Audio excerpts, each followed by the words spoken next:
अमावस्या की रात सम्राट विक्रमादित्य श्मशान की ओर बढ़ रहे थे। बारिश हो रही थी, बिजली चमक रही थी और भयानक आवाजें गूंज रही थीं। लेकिन विक्रम निडर थे।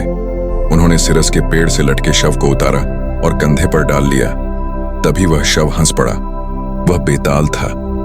बेताल बोला, हे राजन, अगर तुम मुझे लेकर जाना चाहते हो तो मेरी एक कहानी सुनो। यदि तुमने उत्तर दिया तो मैं वापस पेड़ पर चला जाऊंगा। विक्रम चुप रहे और बेताल ने कहानी शुरू की।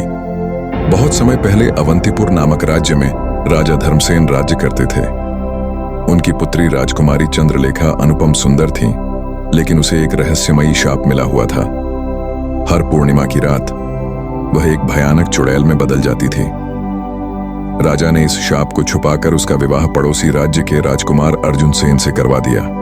विवाह की पहली रात राजकुमारी ने अर्जुन सेन से कहा, मेरे कमरे में कोई नहीं आएगा, चाहे कुछ भी हो। लेकिन जिज्ञासु अर्जुन सेन ने आधी रात को कमरे में झांका और जो देखा उससे उसकी आत्मा कांप उठी। चंद्रलेखा की आंखें जल रही थीं, उसके लंबे नाखूनों से खून टपक रहा था और वह हवा में मंडरा रही थी।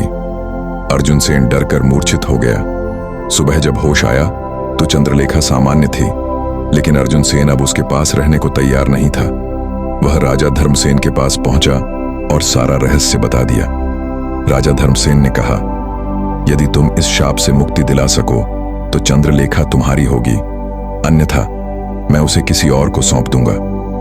अर्जुन सेन ने विद्वानों और तांत्रिकों से उपाय पूछा तो पता चला कि यह शाप तभी टूट सकता है जब कोई व्यक्ति बिना डरे पूर्णिमा की रात को चंद्रलेखा के पास खड़ा रहे और उसका हाथ पकड़े रखे। अर्जुन सेन ने हिम्मत जुटाई। अगली पूर्णिमा को वह महल में ही रहा। जब रात गहर आई तो चंद्रलेखा फिर से चुड़ैल में बदल गई। अर्जुन सेन ने डर के बावजूद उसका हाथ पकड़ लिया। चंद्रलेखा चीखने लगी, हवा में उड़ने लगी, लेकिन अर्जुन सेन ने उसका हाथ नहीं छोड़ा। अचानक बिजली कड़की, चारों ओर अंधकार छा गया और एक तेज आवाज गूंजी, तूने शाप तोड़ दिया। अगले ही क्षण चंद्रलेखा फिर से सामान्य लड़की बन गई। वह रो पड़ी और अर्जुन सेन के गले लग गई। इतनी कहानी सुनाकर बेताल बोला, हे राजन, बताओ, अर्जुन सेन ने यह कार्य प्रेम के लिए किया या साहस के लिए? यदि जानते हुए भी उत्तर नहीं दोगे तो तुम्हारा सिर फट जाएगा। विक्रमादित्य चुप नहीं रह सके। उन्होंने उत्तर दिया, यह प्रेम और साहस दोनों का मिश्रण था।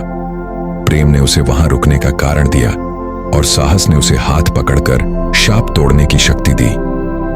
जैसे ही विक्रम ने उत्तर दिया, बेताल जोर से हंसा और फिर से उड़कर पेड़ पर जा लटका। विक्रम ने गहरी सांस ली और वापस शव को उतारने चल पड़े। अगर आपको यह कहानी पसंद आए तो वीडियो को लाइक करें, शेयर करें और हमारे चैनल SK गुरु को सब्सक्राइब करें।